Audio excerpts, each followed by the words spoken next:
We too can go forward from the days of unleavened bread, and I hope we do go out also with a high hand.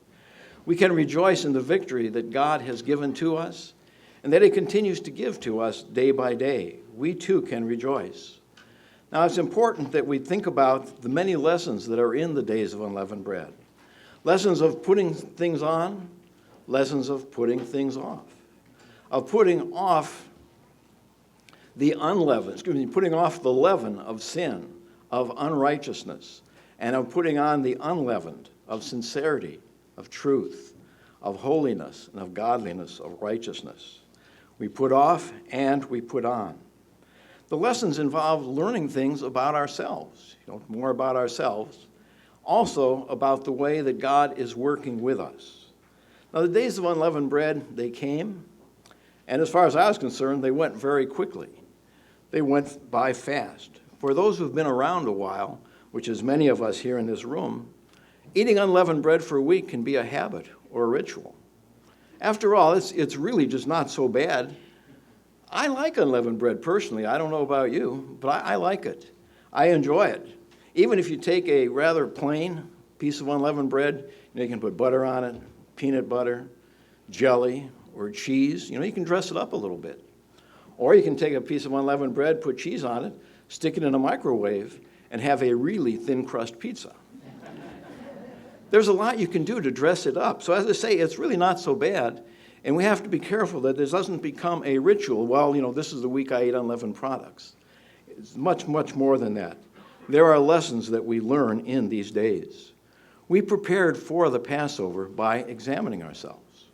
We also prepared for the days of unleavened bread by de-leavening our surroundings, our homes, our cars, if we're at school, our lockers, those of us at work, we have a place, cleaning up our workplace. We de-leavened, we prepared. And of course, there's lessons in the preparing. In the examining ourselves, there's lessons in the quote-unquote de-leavening process.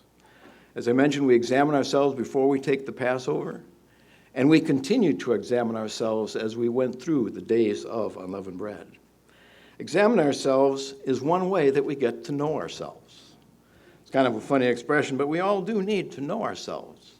That's very important, to learn about our strengths, to learn about our weaknesses, and also in our cases, to learn how God is dealing with each of us in our lives. But examining ourselves is really difficult. It's really hard to do because we see ourselves from the inside out, not really objectively, but rather subjectively. I have a couple of quotations that talk about examining yourself. One of the quotes is from the philosopher Thales, and it says, "The most difficult thing in life is to know yourself."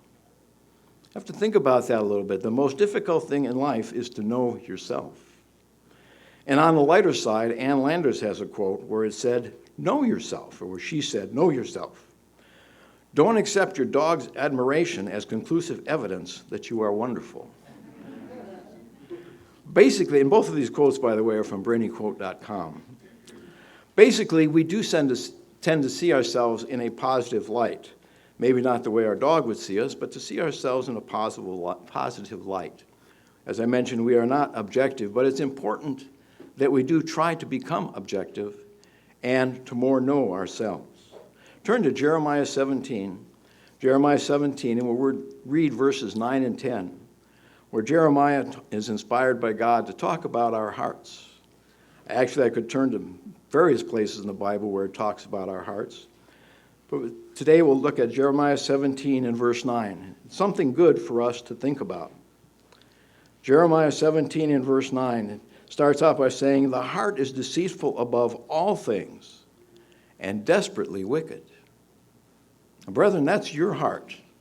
That's my heart. That's all of our hearts together. Now, hopefully, as we continue to grow and overcome, our heart becomes better and better. But it still is not a good thing. Not a good thing. As I mentioned, we do not see ourselves objectively. But continuing on reading, it says, "Who can know it?" And then it answers that question and it says, "I, the Lord, search the heart. I test the mind." God does know our hearts. He knows us very, very well. He knows the number of hairs upon our head.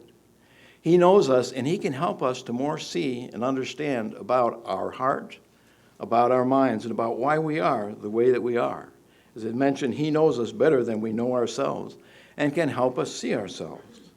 We can ask God, we can pray to God for understanding more about the way we are, more about our human heart. We can ask for his guidance.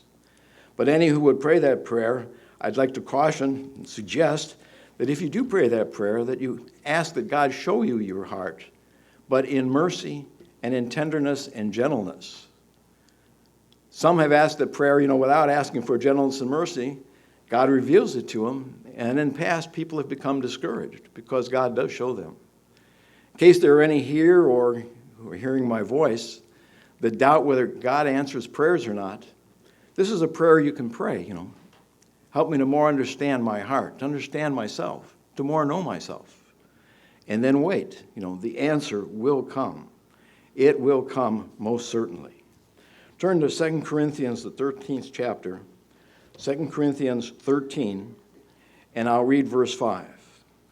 2 Corinthians 13 and verse 5, we'll see some instructions from the Apostle Paul. He continues on this theme of examining ourselves, and for that matter, of knowing ourselves.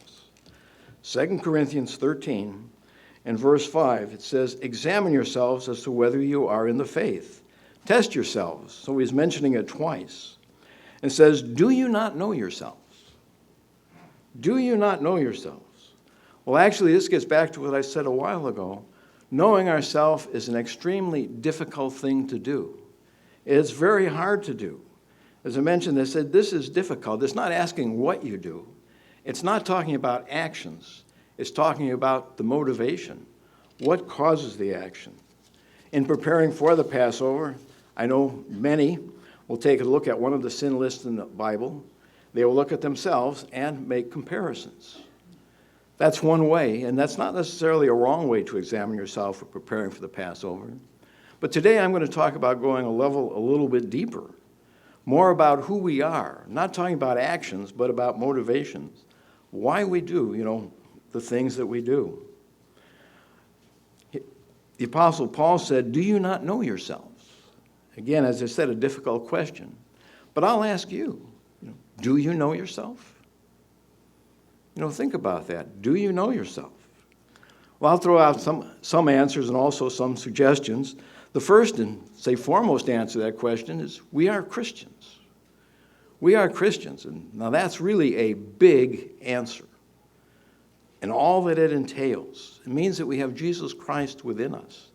It means we want to put on more of the mind of Jesus Christ, to more do things the way Jesus Christ does things. Again, to have more of Jesus Christ within us. As I mentioned, that's a really big answer, to be a better Christian. So breaking that down a little bit further, beyond that point, each of us are actually several other things.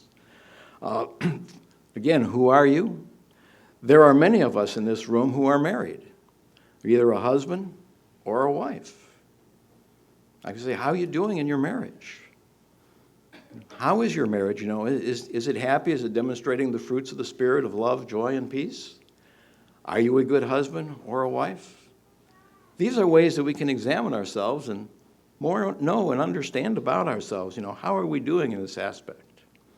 If we're single, and I'll try not to leave anybody out today, if you were single, whether a young adult or an older adult, how are you doing? Do you have a roommate?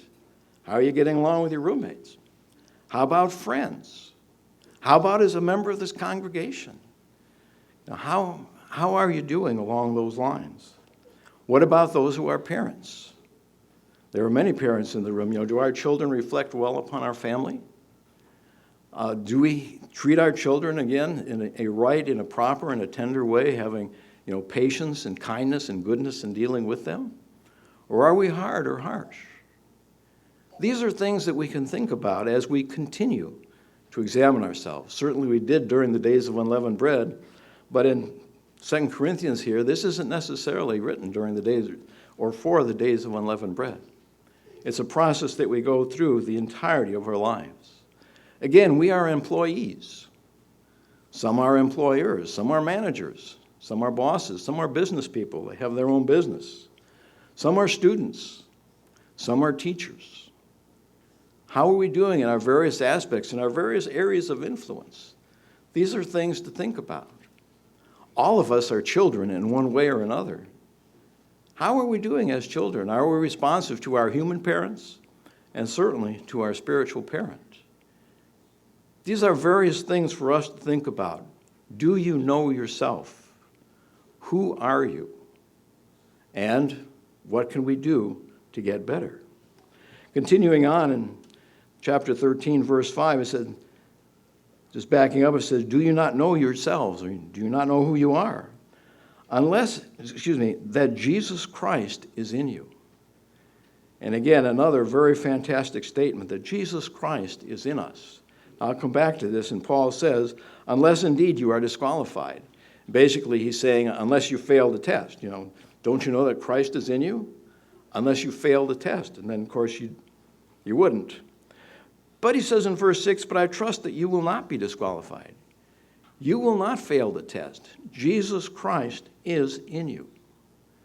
And again, that's a lot for us to think about.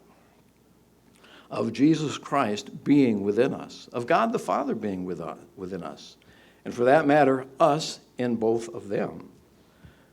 Something, again, to think about. How does that make you feel? That Jesus Christ and God the Father is in you, in me, and we in them. How should that make us feel? And how should that affect our behavior of what we do, of how we conduct ourselves? Turn back to John, the 17th chapter. John, the 17th chapter, and I will start reading in verse 20. John 17 and verse 20. This is a passage that quite often is read the evening of the Passover service. I'll read it here again today. John 17 and verse 20, he says, I do not pray for these alone. And this is Jesus Christ, is breaking into the context, praying to God the Father. He says, I do not pray for these alone, but also for those who will believe in me through their word, that they may all be one, as you, Father, in me, and I in you, they also may be one in us, that the world may believe that you sent me, and the glory which you gave me I have given them, that they may be one, just as we are one.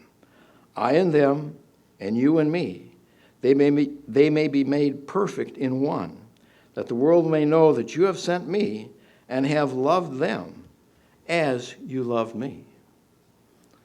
Again, something to think about. God the Father and Jesus Christ in us, and us, we in them. Very very heavy thing to think about. It also says here that they love us. They are for us. They want us to live with them forever, to be in their family, to be in the kingdom forever.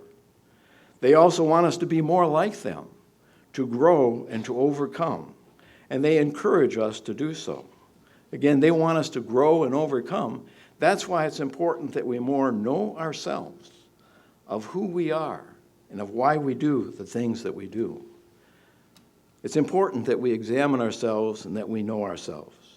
So, brethren, I want to encourage all of us to go forward from the days of unleavened bread with a high hand, to continue to go forward, and also to continue to examine ourselves, to better see ourselves and understand about ourselves, to see where we've come from, to see where we are, and also to see where we need to be. We need to more deeply understand and learn the lessons in the days of unleavened bread every year.